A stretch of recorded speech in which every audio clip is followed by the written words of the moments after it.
¿Mm? No, creo que sí, no. Bueno, muchas gracias a todos los que están aquí en presencial y en virtual.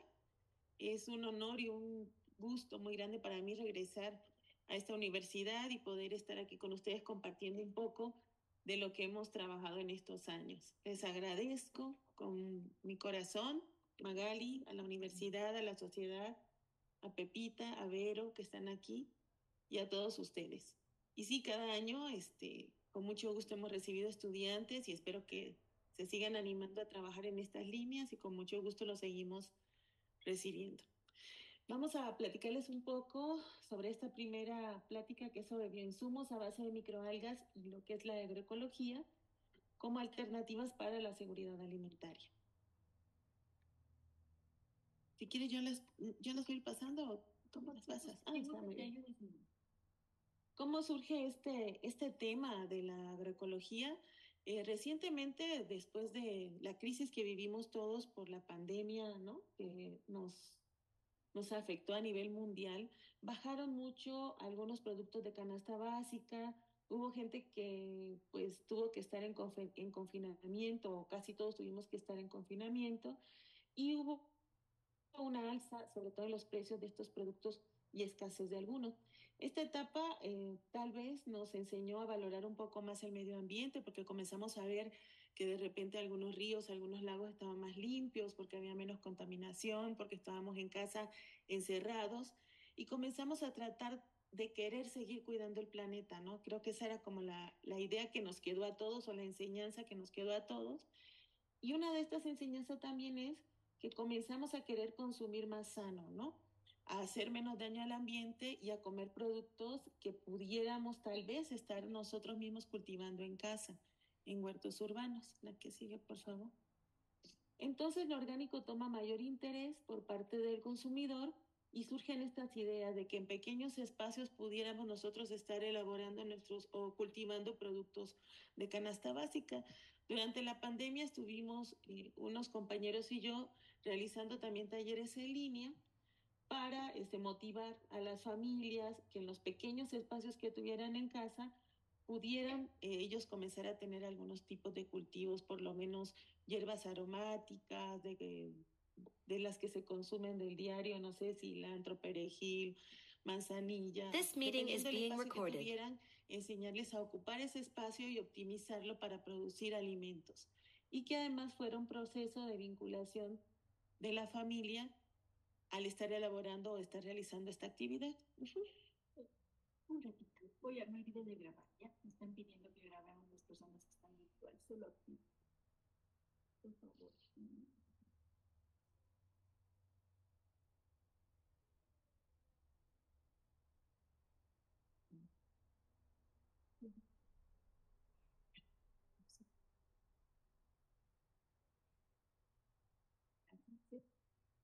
Sí, a veces dos. Está bien. Ya. La tercera sí. La que sigue, por favor. Gracias. Entonces, para poder entrar en la parte de qué son los bioinsumos o qué son los biofertilizantes, podemos tener aquí una comparación. Y los fertilizantes normalmente son sustancias que se aplican al suelo o productos que se aplican al suelo que contienen los macronutrientes necesarios para el crecimiento de las plantas, básicamente nitrógeno, fósforo y potasio, ¿no? Y en el caso de un biofertilizante también sería un producto, pero que es a base de organismos o de parte de estos organismos, que también se aplican al suelo y que nos van a brindar esos mismos nutrientes. Pero tienen grandes diferencias. En el caso de los fertilizantes, con el uso desmedido a lo largo del tiempo, porque es lo que se ha ocupado en la agricultura convencional, han causado problemas de pérdida de vegetación, erosión, cuando llueve estos son arrastrados y llegan a cuerpos de agua cercanos, causando también eutroficación y salinización de los suelos. ¿Por qué? porque normalmente a los campesinos, a los agricultores, se les da los sacos de producto y se les dice pónganle al suelo sin hacer una medición exacta de cuánto se necesita, de cuánto se consumió, cuánto quedó de residuo en el suelo, por ejemplo. Y entonces estos efectos se han visto a lo largo de los años en nuestros suelos agrícolas. Aparte de eso, los agricultores para poder aplicar este tipo de productos, ay, no sé esa imagen rara que se le ahí, esto tan feo que lo quito, no sé por qué. En, bueno, esto no sé por qué salió ahí como que se dañó. En el caso de los agricultores, por ejemplo, normalmente viven en espacios muy pequeños. De repente la casa de un campesino puede ser mucho más chiquito que este espacio y en esas cuatro paredes duermen, comen y realizan sus actividades del diario. Y ahí mismo almacenan también los fertilizantes químicos y los pesticidas. Con el paso del tiempo han tenido problemas y se han hecho estudios en varias universidades de daños en la piel, daños en los pulmones, tanto del agricultor como de sus familias, ¿no? En el caso de por lo tanto, requerirían estar aplicándolos con equipo especial para evitar este tipo de cosas, lo cual no ocurre siempre. En el caso de los biofertilizantes, son productos más amigables con el medio ambiente, podemos incluso manipularlos así como se ve allí con nuestras propias manos, sin que represente un riesgo para nuestra salud y tienen beneficios que con el uso continuo de los mismos aportan nutrientes al suelo, evitan la formación, la contaminación del ambiente, producen compuestos bioactivos y reducen costos de producción. La que sigue, por favor. Entre los biofertilizantes, nosotros particularmente estamos trabajando con microalgas y cianobacterias. Tenemos una colección de microalgas y cianobacterias que, como lo mencionaron amablemente hace rato, la hemos trabajado desde hace más de 16 años y algunas de estos los estamos ocupando justamente con la finalidad de su uso como biofertilizantes. Estas son fotografías de algunas de las especies que tenemos en el laboratorio de psicología aplicada. Son fotos de microscopía electrónica de barrido y fotografías de luz. Las microalgas y las cianobacterias son organismos microscópicos, utilizan luz, agua, algunos minerales, ocupan gases de efecto invernadero como el CO2 para su fuente de carbono, por lo tanto también puede mitigar esos gases que están causando problemas y ellas las ocupan para su crecimiento. Crece más rápido que en el caso de cultivos vegetales y su cultivo no compite con la producción de granos alimenticios. Se pueden incluso establecer o cultivar en lixiviados orgánicos o en aguas residuales, produciendo un efecto benéfico también para el ambiente al eliminar contaminantes del agua residual, generar biomasa que podemos ocupar como biofertilizante. A partir del cultivo podemos obtener una gran cantidad de bioproductos y en este caso pues nos enfocamos en esta parte que sería la parte de los biofertilizantes. Las cianobacterias particularmente han sido muy utilizadas desde hace ya varios años justamente como biofertilizantes. Estas tienen para los que no se acuerdan un poco de las clases de biología, tienen una célula especializada que son los heterocitos con los cuales fijan nitrógeno atmosférico y lo hacen disponible para las plantas. Entonces, de esta manera podemos ayudar a la fertilidad de los suelos utilizándolas. También tienen algunas estructuras de resistencia cuando las condiciones ambientales no son adecuadas y entonces digamos que se enquistan, quedan los acinetos en el suelo y cuando otra vez hay humedad, estas vuelven a germinar, ¿no? Las cianobacterias, además de todo esto, recordemos que son organismos pioneros, fueron los primeros y que los que habitaron o los que cambiaron la atmósfera que hoy día estamos ocupando, ¿no? Oxigénica. Entonces, cuando ellas llegan, por los exudados que van liberando en el suelo, enriquecen con materia orgánica y favorecen la presencia de otros microorganismos fotosintéticos, ayudando a enriquecer de esta manera el suelo agrícola. Una de las más utilizadas, por ejemplo, es Nostoc. En este caso les puse una foto de microscopía y una foto de cómo podemos encontrar el Nostoc en el suelo. Cuando de repente hay un río que tiene temporadas de secas y baja el caudal del río, debajo de piedras o debajo de algunas En rocas podemos encontrar estas estructuras que parecen como gelatinosas, como si fuera una uva pasa un poco más aplastada, y esas son colonias enteras de nosto que podemos colectar y podemos ocupar para comenzar a establecer cultivos de ellas. De esa manera también permanecen en el suelo agrícola cuando las condiciones no son adecuadas de humedad y ayudan justamente a que se mantenga la humedad del suelo. Entonces benefician justamente por eso también. Hay otras que se han ocupado durante años, por ejemplo, la navarena, que está asociada con un helecho que se llama soya. La navarena crece en la parte de atrás de la hojita del helecho de la soya.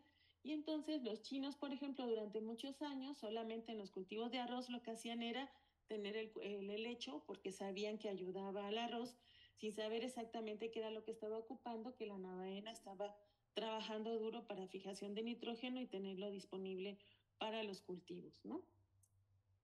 Bien.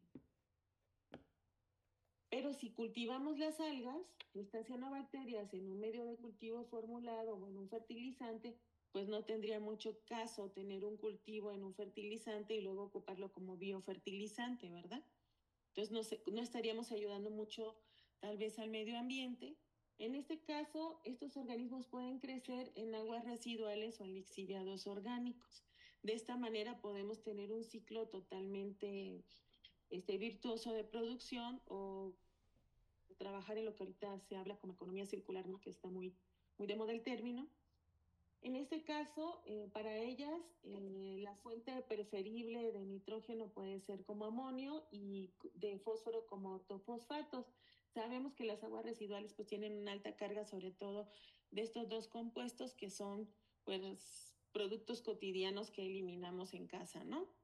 Los ortofosfatos a partir de lavados, cuando nos bañamos, cuando lavamos trastes, etcétera.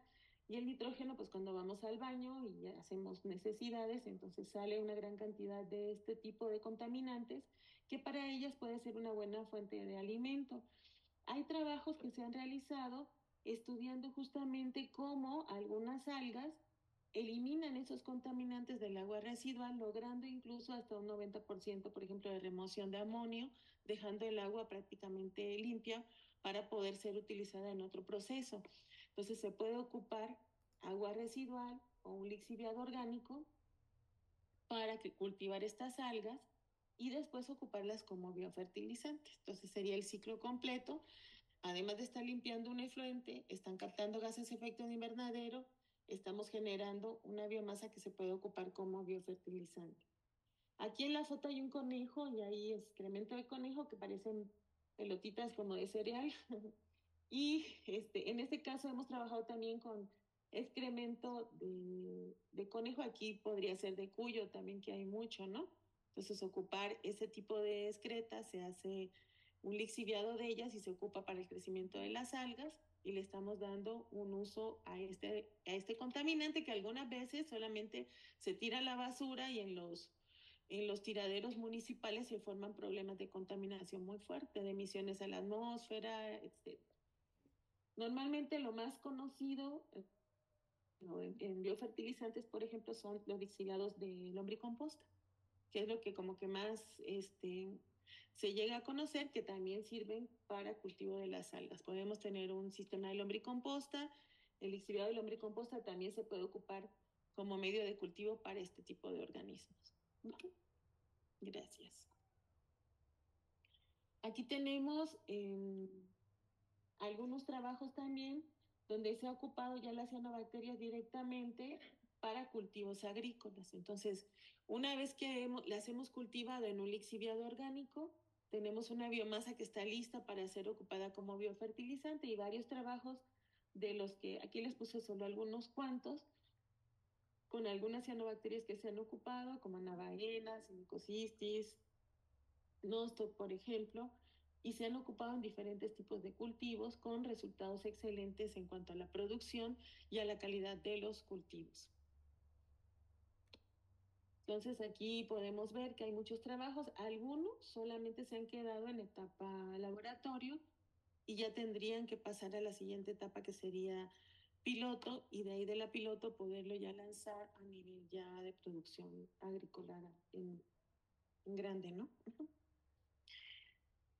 Aquí les voy a poner algunos casos de ejemplos de la experiencia de cultivo con estos microorganismos fotosintéticos para la producción de biofertilizantes. Y es una foto de algunas especies de algas, que no todas son verdes, ¿no? Que de repente producen pigmentos que tienen alto valor agregado a nivel industrial o a nivel experimental. Los trabajos que hemos hecho, hemos colectado muestras de suelo en zonas que están poco impactadas o en zonas donde no se han aplicado fertilizantes químicos, básicamente en la sierra de Oaxaca, sierra de Puebla, que serían zonas montañosas parecidas aquí a la región de los Andes, donde pues, los agricultores no tienen dinero para fertilizar con fertilizante químico y el suelo está bastante en buenas condiciones pues, para cultivar. Entonces, de esas zonas hemos tomado muestras tanto de suelo agrícola como de raíces de algunas plantas. Se han sacrificado algunas para poder, de la parte radicular, tomar muestras y ver qué microorganismos están creciendo allí.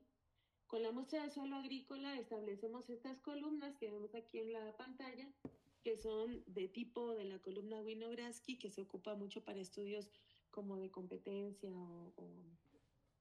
o de, ¿cómo se llama? Sí, de algunas especies que están en el agua. Y en este caso colocamos una porción de la columna con suelo agrícola, el resto lo colocamos con agua destilada estéril y la sellamos con papel parafil y unos pequeños, muy pequeños agujeros en la parte superior para permitir intercambio de gases. Esto lo colocamos en un lugar iluminado que tenga un ciclo de 12 horas de luz, 12 de oscuridad y una temperatura estable y dejamos que comiencen a crecer allí de manera natural los microorganismos que estaban en el suelo.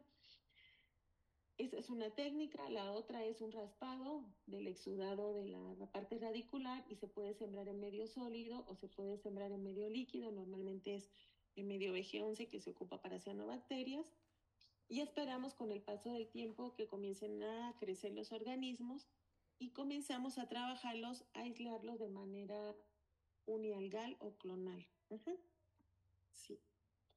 Se separan estas células, aquí en la foto ya se ven los cultivos puros de algunos de estos organismos, se trabaja con micropipeta de punta adelgazada, separando cada cadenita o cada celulita, se van purificando hasta que el cultivo ya está unialgal y ya con eso ya lo comenzamos a escalar. Aquí tenemos ya unos reactores de 16 litros con cianobacterias creciendo en el lixiviado del lombricomposta, que es donde los tenemos como medio original.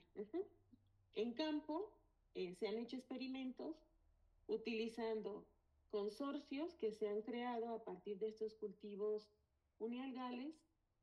Hemos probado también con fertilizante químico, hemos probado también con Azospirillum, por ejemplo, que es otro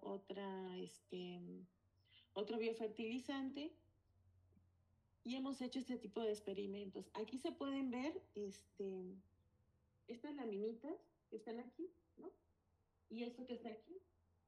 Son células de las mismas cianobacterias que inmovilizamos en soportes, lo cual facilita, por ejemplo, la cosecha, ya que si hablamos de querer trabajar esto a gran escala, tal vez uno de los procesos más difíciles es concentrar las células de las algas. Algunas, como la espirulina, es muy fácil porque se filtra y puede quedar atrapada en un tamiz, pero hay unas que son tan pequeñitas que no podríamos filtrar, sino tendríamos que hacer centrifugados industriales o ocupar algún floculante. Entonces ocupamos unos sistemas de inmovilización con alginato, en los cuales las celulitas quedan atrapadas en la película de alginato, que el alginato proviene también de macroalgas. O esto, por ejemplo, es la hoja del maíz, de los maíces que luego lo ocupan para hacer tamales. Esa hoja seca también nos ha servido para inmovilizar allí las algas porque allí se fijan y luego se puede colocar con todo y ese soporte en el suelo, brindando además materia orgánica. Hemos trabajado esta parte de biofertilizantes en algunos lugares, como por ejemplo en el Centro de Educación Ambiental Mario Molina, que se encuentra en Ciudad de México, y que pertenece a una asociación civil que justamente trabaja como tratando o contribuyendo al mejoramiento de la seguridad alimentaria de algunas familias de escasos recursos de la delegación de Iztacalco, que está aquí. En el mapita se ve la Ciudad de México y en rosa se ve justamente la delegación donde se encuentra este centro o esta asociación civil, y allí se dan talleres para la formación de huertos urbanos, se le explica a las personas cómo pueden realizar lombricompostas, cómo pueden mejorar la alimentación, e incluso tienen un comedor popular donde los precios del alimento pues es muy barato porque son alimentos que se están produciendo aquí mismo, ¿no? Aquí en este lugar comenzamos a trabajar nosotros los experimentos justamente de biofertilizantes. Uh-huh. Utilizamos dos métodos, un método que se llama método tres bolillo, que consiste en, primero se tiene que medir el espacio, ocupamos unas jardineras y se coloca como con líneas, como pueden ver aquí que se está midiendo, como si fuera en la punta de cada triángulo equilátero, en cada puntita se hace un agujero y se coloca una semilla, de tal manera que no se contrapone una semilla con otra. Y este método se usa para siembra en jardinera, justamente, o en patio pequeño, en casa. Y trabajamos en siembra de traspatio con el método que ocupan los agricultores en campo, que le llaman el método alboleo. Aquí trabajamos con jornaleros y con un ingeniero agrónomo que nos ayudó a preparar el terreno tal como lo preparan cuando van a sembrar. Entonces hicieron, allá les dicen barbecho, rastreo de suelo, se ocupó un tractor manual para marcar las líneas donde se iba a sembrar, porque pues nosotros como biólogos de repente no hubiéramos tenido no lo hubiéramos hecho igual que lo hacen en campo y tal vez hubiéramos hecho un huequito en el piso y colocado una semilla y no es representativo porque no es así como se siembra normalmente, ¿no? Entonces los jornaleros trabajaron, aplicaron la semilla, ellos van colocando la semilla como que la van tirando, ay, perdón, y la van tapando inmediatamente con el pie cuando la van sembrando. Ese es el método alboleo. Y entonces hicieron toda la sesión de siembra, muchas gracias, y se trabajaron diferentes tratamientos para probar la eficiencia del biofertilizante que estamos probando o que estamos proponiendo. Se hicieron diferentes, uno con fertilizante químico, en el otro con lombricomposta, etcétera. Uh-huh. Se realizó riego a diario para hasta que brotaran las semillas y posteriormente se fueron cuantificando las semillas que fueron emergiendo, ¿no? Bueno, las plantitas que fueron emergiendo más bien. Uh-huh. Cada tercer día se comenzaron a medir características morfológicas de las plantas y entonces allí tenemos a nuestras alumnas, ahí también estoy yo, nada más que con mi cabello original que es oscuro. Y estamos midiendo las plantitas para ver largo, cuántas hojas salieron, se hicieron todas esas tablas estadísticas para ver justamente cuál de los tratamientos pudo ser mejor. En el caso de las jardineras se ocupó una jardinera por cada tratamiento, así que no hubo mezcla de ningún tipo y se colocaron unas marquitas para cada planta. Aquí vemos rabanitos que ya estaban casi para emerger, ¿no? Para cosecharse, perdón. Aquí está el doctor Morales que viajó con nosotros en parte del experimento y nos estuvo ayudando en el proceso también de medir, de pesar. Y aquí tenemos algunos chicos de la universidad de la PUCE que fueron a México a trabajar. Ahí está Yuli, y creo que está Mateo también en la foto. Pusieron a secar las hojas colectadas de cada tratamiento y se hicieron análisis de contenido nutricional para ver si además del tamaño de la planta que fue mejor o que visualmente se veía más bonitas, había también mejor en cuanto al nivel nutricional al aplicar este tipo de fertilizantes. Sí. En el caso de los rábanos, por ejemplo, el color que tuvieron con el biofertilizante a partir de cianobacterias fue muy hermoso. Tal vez en la foto no se alcanza a distinguir lo bonito que estaba el color. Y entonces se mandaron a hacer análisis de antocianinas para ver si además del contenido nutricional había mejorado en este tipo ¿cómo se llama?, de antioxidantes. y tuvimos resultados mejores todavía en cuanto al antioxidante. Estos son cultivos de cilantro y aquí estos estaban floreciendo. Y se realizaron análisis justamente, porcentajes de germinación. En el método Tres Bolillo el porcentaje de germinación fue al 100%, pues ahí no hay competencia en las semillitas porque se coloca una separada de la otra. Y en el método Alboleo, que es el que se ocupa realmente en el campo, sí tuvimos algunas diferencias en cuanto a la germinación, pero fue mínimo en el proceso de crecimiento. Tuvimos mayor germinación en los biofertilizantes, en el azospirillum y en el cultivo mixto, que era el del biofertilizante de algas, comparado con el cultivo que se fertilizó con el fertilizante químico, perdón por la redundancia. Se hicieron los estudios o los análisis estadísticos para ver si había diferencia significativa en el crecimiento de las plantas en cuanto a, por ejemplo, número de hojas, altura de las hojas, ¿no? Y en algunos casos tuvimos resultados similares a lo que fue con el fertilizante químico, pero eso también es un resultado positivo porque no fue por debajo del químico, sino iban a la par. En cuanto al resultado, en algunos casos tuvimos mejoras con el consorcio que con el fertilizante químico o con el otro biofertilizante.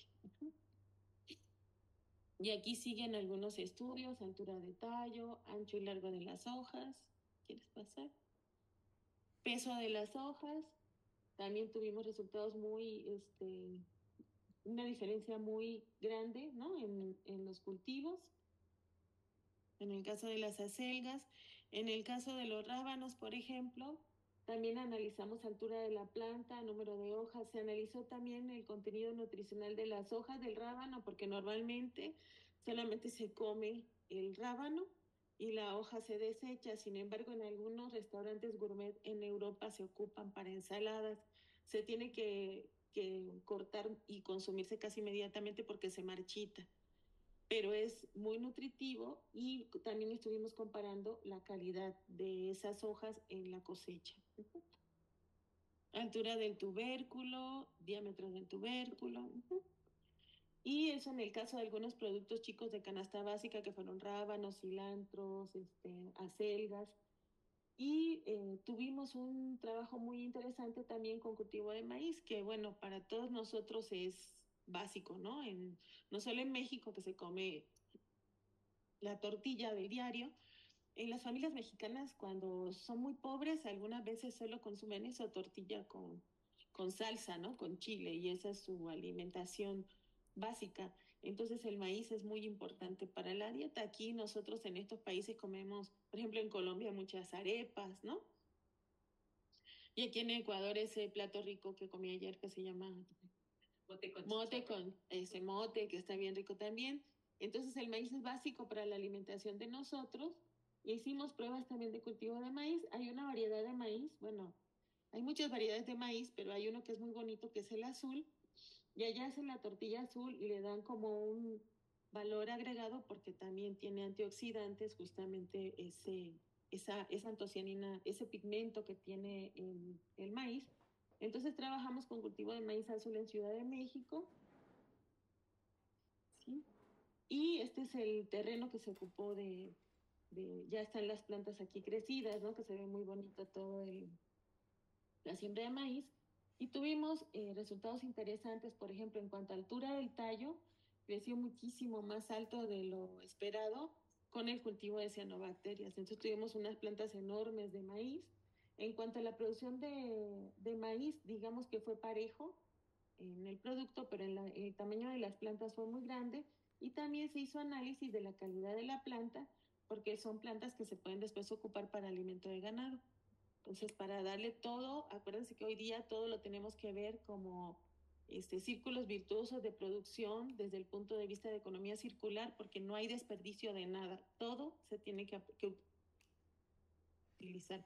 Para que cualquier empresa, cualquier cosa que ustedes estén realizando funcione, a todo le tienen que dar un producto de valor agregado. No hay basura ya, todo se recicla, todo se reusa, y en este caso, pues estas plantas, en vez de tirarlas, no, se ocupan para alimento de animales, y así podemos seguir aprovechando el proceso.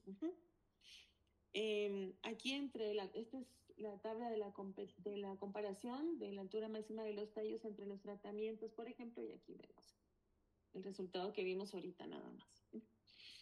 Esto sería parte de la cosecha. Este es el maíz azul. Tenemos el tamaño del grano, ¿cómo se llama? La calidad del mismo fue mejor con el consorcio que con los demás tratamientos. Incluso trabajamos con Nostoc solo porque tuvimos revisión de algunos trabajos que habían trabajado solamente con esta especie, que fue la que les mostré al inicio, que forma esas gelatinitas, ¿no? Pero los mejores resultados se obtienen a partir justamente de los consorcios. Al final de todo el proceso de cultivo, volvemos a tomar muestra de suelo como al inicio y volvemos a hacer siembras en columnas para ver la prevalencia de nuestros microorganismos en el suelo y para ver cómo había mejorado. Bueno, además hicieron análisis de suelo antes y después de la aplicación de los biofertilizantes. Y en el caso específico de las cianobacterias pudimos ver prevalencia de las mismas y que favorecieron evidentemente que se establecieran otros microorganismos fotosintéticos en el suelo. Entonces mejoró la calidad y la cantidad de materia orgánica del mismo suelo. Estas son algunas de las columnas que trabajamos.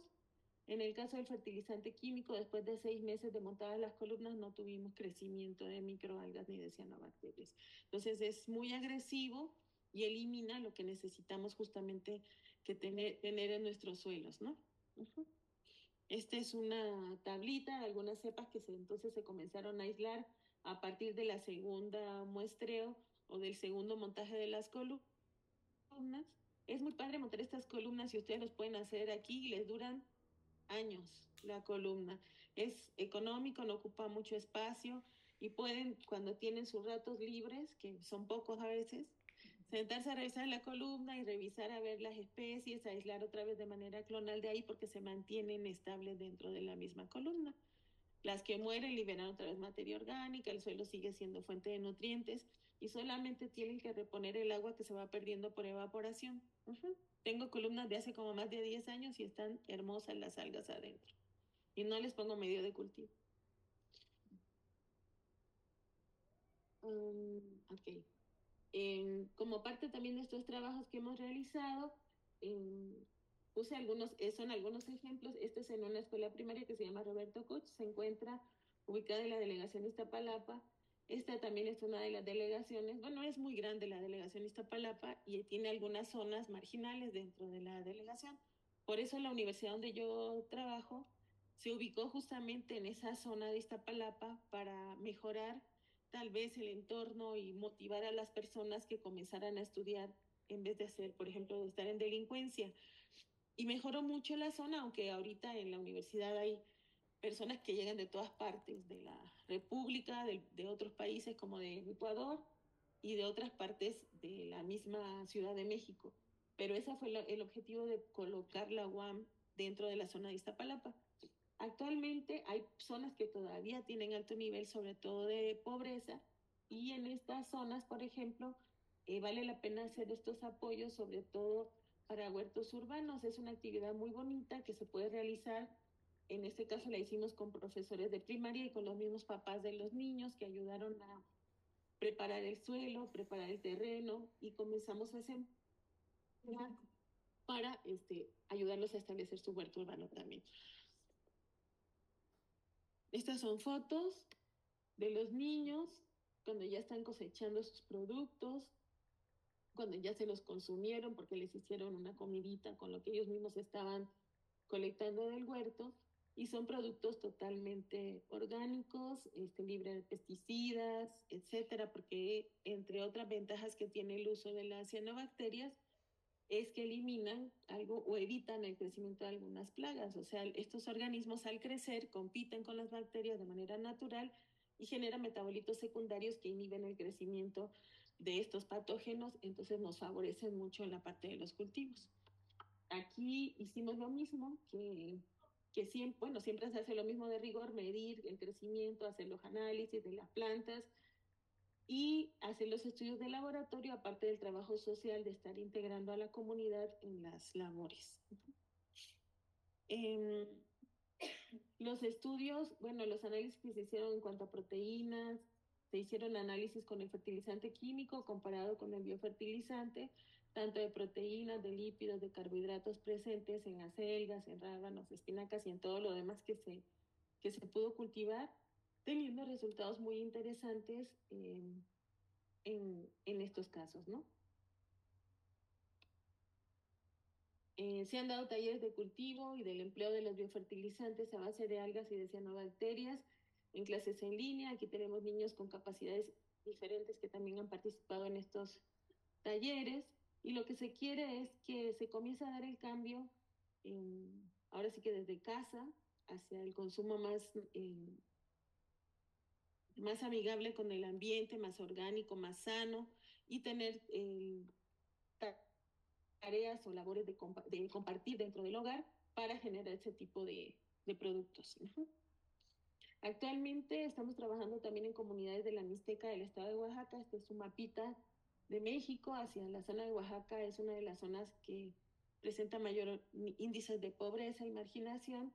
Y allí, a través de un proyecto que se llama Proyecto de Extensión Comunitaria PEC, que dirigen un grupo de ciencias sociales y humanidades, hemos logrado llegar a comunidades marginales, hemos logrado establecer convenios de colaboración con la universidad y sin alterar sus usos y costumbres, escuchando sus necesidades, hemos podido ayudar de alguna forma, en este caso con el uso de los biofertilizantes, llevándolos desde Ciudad de México, enseñándoles a mantenerlos en los municipios y cómo lo pueden aplicar directamente en el suelo, ¿no? Para mejoras, algunas veces para consumo directo y otras veces porque quieren generar algún tipo de ingresos con la venta de flores, por ejemplo. Actualmente, como mencionaron hace ratito que amablemente leyeron un resumen curricular, estoy de coordinadora del primer diplomado de agroecología y bioinsumos.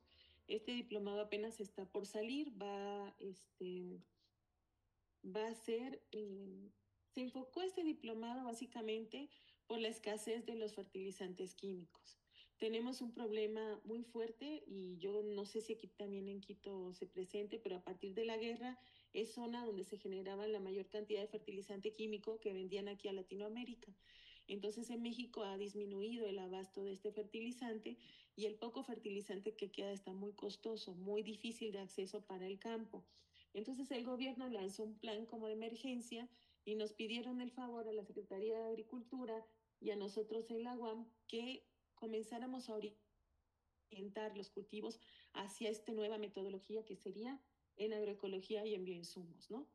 Nosotros teníamos rato trabajando esto porque nos parecía maravilloso ayudar al medio ambiente, que se recuperaran los suelos, que estuviéramos captando gases de efecto de invernadero, que fueran cultivos más sanos y tal vez no lo estuvimos viendo desde el punto de vista económico, que no hay del químico, pero hoy día es una necesidad urgente hacer el cambio hacia los bioinsumos. Entonces, este diplomado va a estar en línea, va a estar gratuito, pueden inscribirse los que estén interesados y tiene personal altamente capacitado en los diferentes temas que se van a abordar, gente de diferentes universidades del país. Van a estar dictando este curso, va a ser asincrónico y evidentemente va a tener si me pasa la que sigue, va a tener este ciclo, ¿no? Se va a presentar la plataforma con ejemplos y videos para facilitar su uso. Cada tema va a tener videos didácticos que fortalezcan las clases, o sea, además de la clase se tiene literatura y videos dinámicos. Cada módulo va a tener evaluaciones en línea, pues sí tienen que estar aplicados, no nada más no me ve el profe directamente, y se van a solicitar algunos videos cortos de la elaboración de los bioinsumos en casa, ¿no? Este va a ser importante, se van a anexar casos técnicos de productores y sus aportaciones, porque cada quien de repente tiene diferentes formas de la elaboración de los bioinsumos según los recursos que tenga a su disposición, ¿no? Y se van a tener materiales complementarios que son encuestas en líneas para retroalimentación de cada módulo, foros de participación, etcétera. Y obviamente se va a ir puliendo cada vez que se lance, pero estamos muy emocionados y muy contentos con el proceso del diplomado. Esta es la estructura general que tiene. Cada módulo está subdividido en varios temas. y cada tema lo va a dictar uno o dos investigadores y, y vamos a tener el currículum disponible para que ustedes puedan ver las personas que están participando. Actualmente, en México este año se lanzó la Ley General de Alimentación Adecuada y Sostenible y la pregunta que nos hacemos en la academia es cómo aprovechar este instrumento para construir una soberanía alimentaria en territorios de incidencia. Por lo tanto, se tiene que trabajar mucho en todo esto que hemos platicado tal vez de manera muy rápida, en apoyar a las personas en la creación de huertos urbanos o huertos comunitarios, en optimizar los recursos, en que puedan ellos mismos estar generando alimentos y no quedar de repente, porque hubo momentos como de angustia, podríamos así decirlo, en casa que no teníamos algún tipo de recurso para la cocina. Entonces se puede comenzar a trabajar porque la ley justamente incluye este tipo de lugares comunes que se pueden compartir para la producción de alimentos y comenzar a trabajar en esto para lograr tener, mejorar, ¿no? Lo de la seguridad alimentaria, básicamente. Y esto sería todo. Yo no sé si me fui muy rápido. La agricultura sustentable implica muchos pasos, o sea, no nada más es decirlo o nada más es llevar el fertilizante y decir, toma, úsalo, sino es todo un proceso de capacitación y de cambio tal vez de costumbres y comenzar a verlo de manera más, de la manera que podamos facilitar esta información a la persona que lo va a ocupar, ¿no? ¿De qué manera? De la manera que va a mejorar su bienestar, de que va a mejorar su alimentación, que vamos a tener un mejor uso de los recursos, un respeto también a los derechos, vamos a tener integración familiar y vamos a lograr justamente integrarnos tal vez con algunas comunidades que actualmente lo necesiten. Y eso sería todo. Muchas gracias.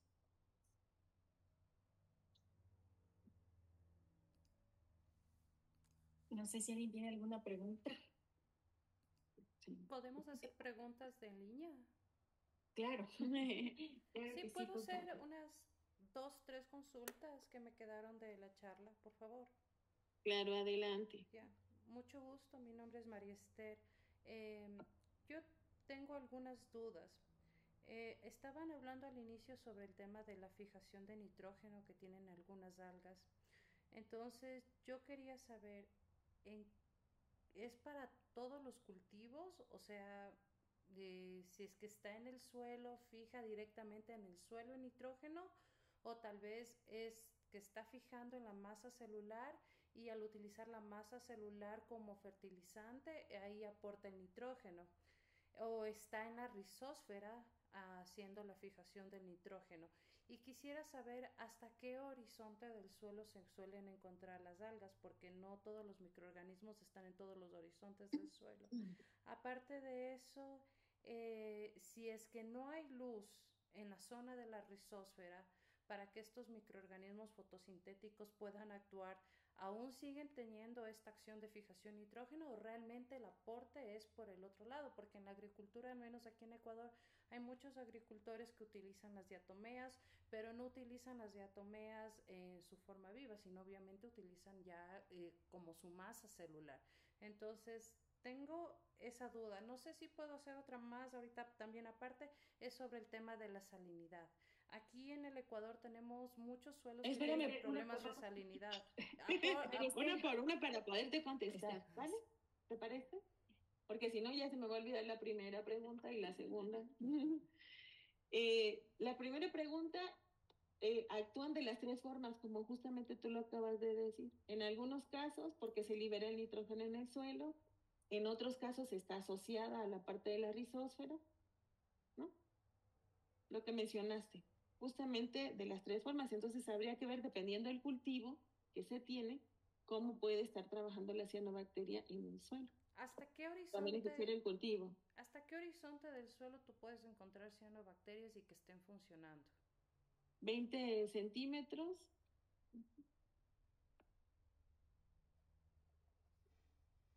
Ya. Aproximadamente. Sí. Entonces, si yo tuviera un cultivo de microalgas o de cianobacterias y me están fijando ahí el nitrógeno, yo puedo obtener la masa celular o puedo utilizar ese producto y aplicarlo ya directamente y ahí va a estar el nitrógeno. Así es, lo puedes aplicar directamente. En el caso de las microalgas, en el caso de las cianobacterias, ellas pueden permanecer más tiempo vivas en el suelo, porque de ahí mismo las estamos colectando, y van a tener esas funciones como lo mencionaste. En el caso de las microalgas, cuya pared celular es de celulosa, algunas veces lo que pasa es que se mueren o tú puedes hacer el rompimiento de la pared celular antes de aplicar ese fertilizante al suelo para que estén los nutrientes disponibles para la planta. Entonces esa disrupción se puede hacer de varias formas, incluso congelamiento, descongelamiento, con alguna sonicación, rompes pared celular y liberas el fertilizante al suelo.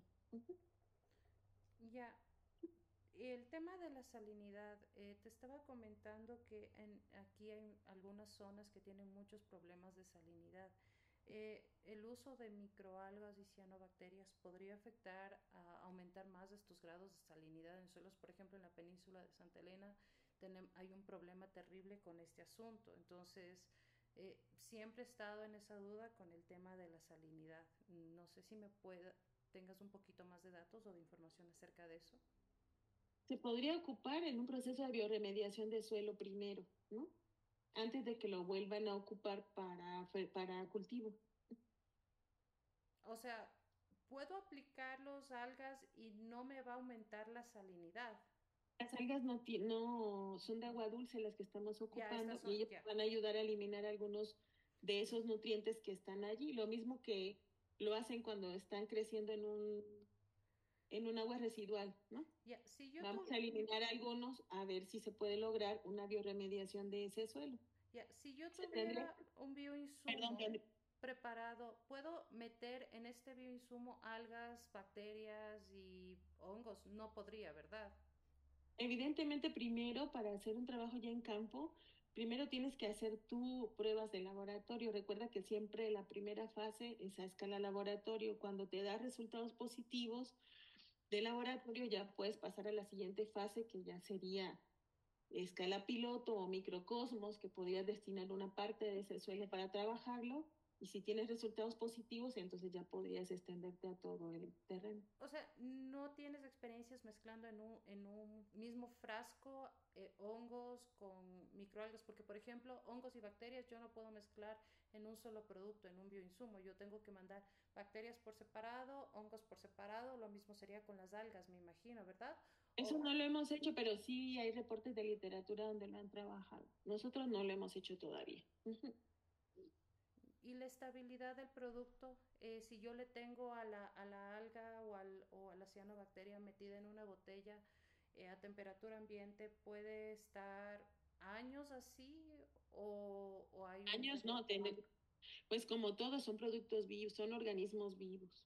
Entonces sí tienen evidentemente una fecha de caducidad, eso se tiene que manejar. Ya, Y la depende del última, tipo y de no te alga. molesto más, te prometo, la última pregunta. No es Eh, molestia, con mucho gusto. que les dijeras eso a mis antiguos profesores de ahí mismo. La última pregunta, el tema de si no hay luz solar, las cianobacterias siguen funcionando. Perdóname, es que realmente yo el tema de algas sí tengo bastante desconocimiento. Si no hay luz en el suelo y hasta la zona donde está la rizósfera, ¿estas algas siguen funcionando ahí?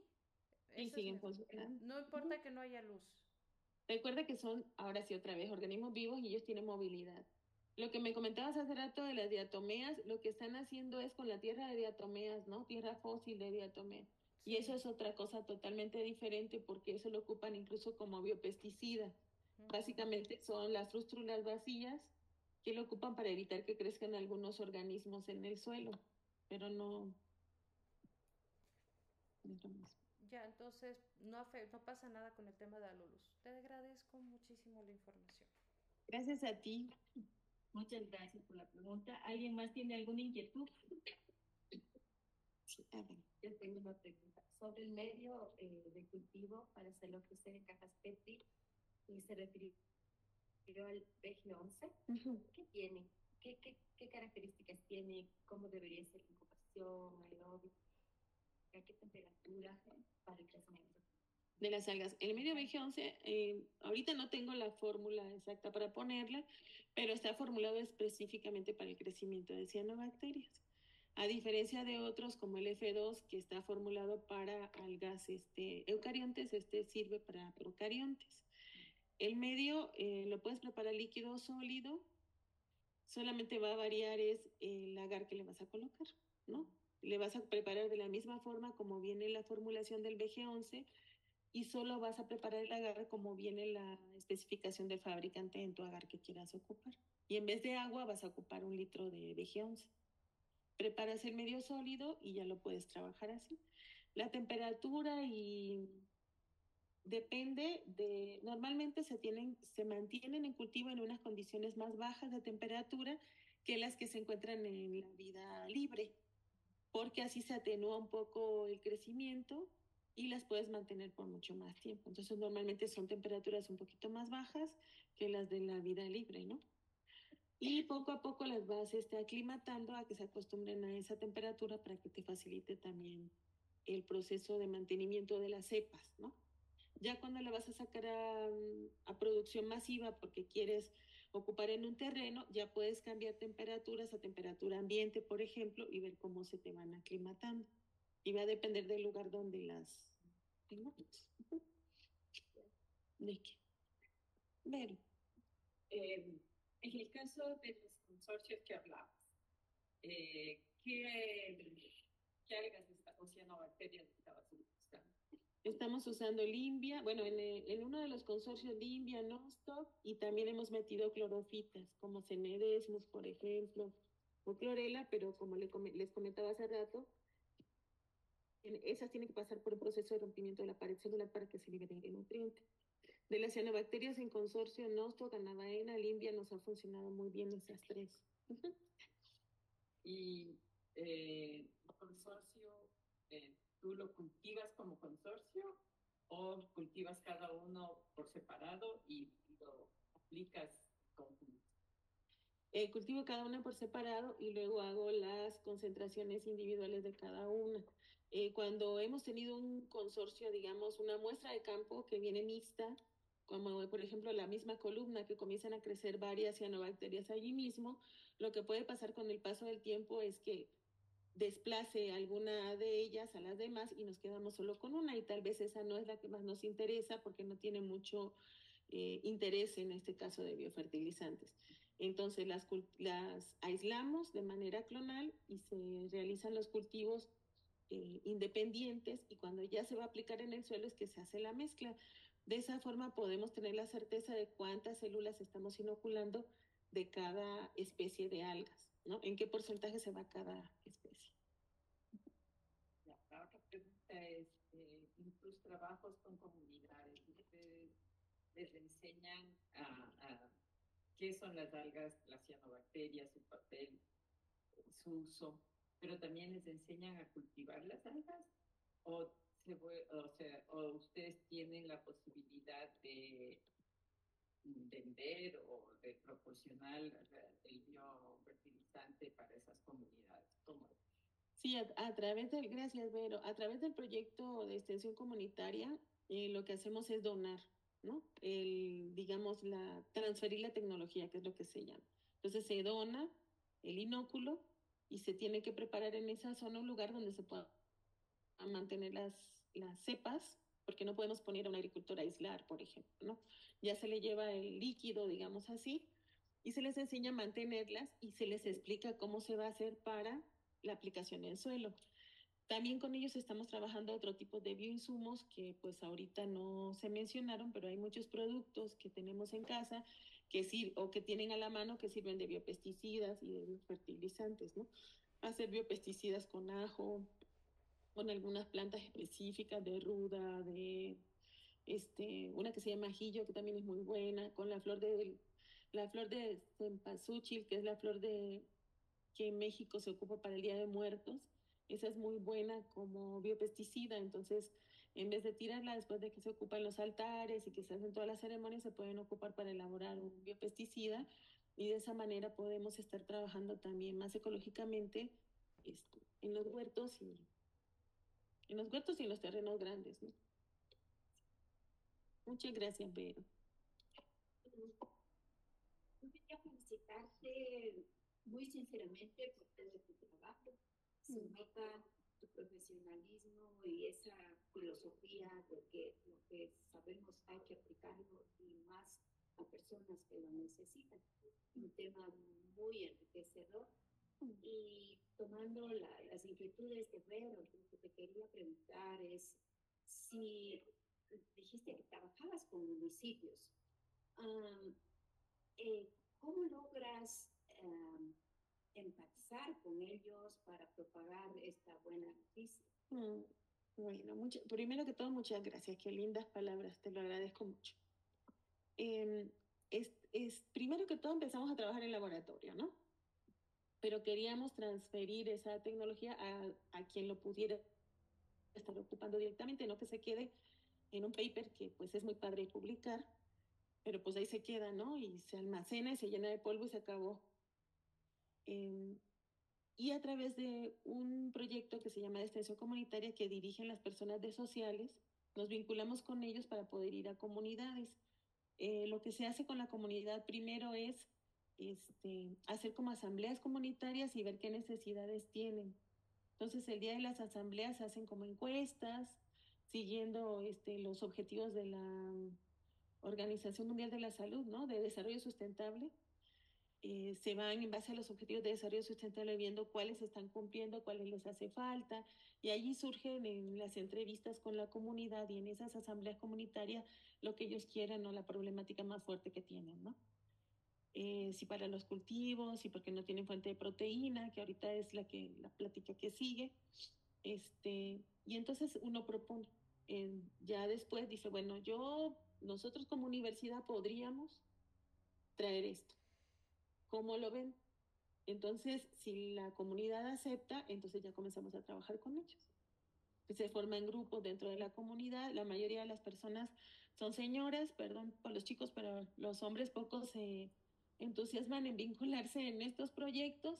La mayoría son señoras amas de casa que luego tienen mucha necesidad o que los maridos han migrado a Estados Unidos a trabajar y están solas, y entonces se juntan y comienzan a vincularse y comenzamos a trabajar con ellas. Allá hay un programa que se llama Prospera, que les estuvieron dando 1,000 pesos son como $50 o un poquito menos, a los señores que según para apoyo. Y lo que generó ese programa, por lo menos en las comunidades que nosotros fuimos, fue que dejaran de sembrar porque decía el señor, pues mejor recojo aquí los $50 y me los guardo, y lo que pasa es que ya no tenían que comer porque ellos comían de lo que siembran. O sea, recogían el dinero para gastárselo en la tienda a comprar cosas que no alimentan, ¿no? Productos embolsados. Entonces tuvieron o han tenido problemas justamente con este tipo de programas porque el programa tiene que ir acompañado de una capacitación y de un seguimiento para que no abandonen lo que están haciendo, que es lo que les da el alimento realmente para sus familias. Y así es como hemos ido avanzando en México. Estamos trabajando en la Costa Chica de Guerrero, también las costas de Oaxaca. Ahorita vamos a entrar a Yucatán también, si Dios permite. Y ahí vamos. Gracias. Bueno, yo primero le damos un aplauso a Mónica por esta interesante. Y bueno, de acuerdo a las preguntas que tenemos, justamente son el abreboca para nuestra siguiente charla, porque justamente vamos a hablar de todo lo que... Buenos días. Doctor Ever está por ahí. Sí.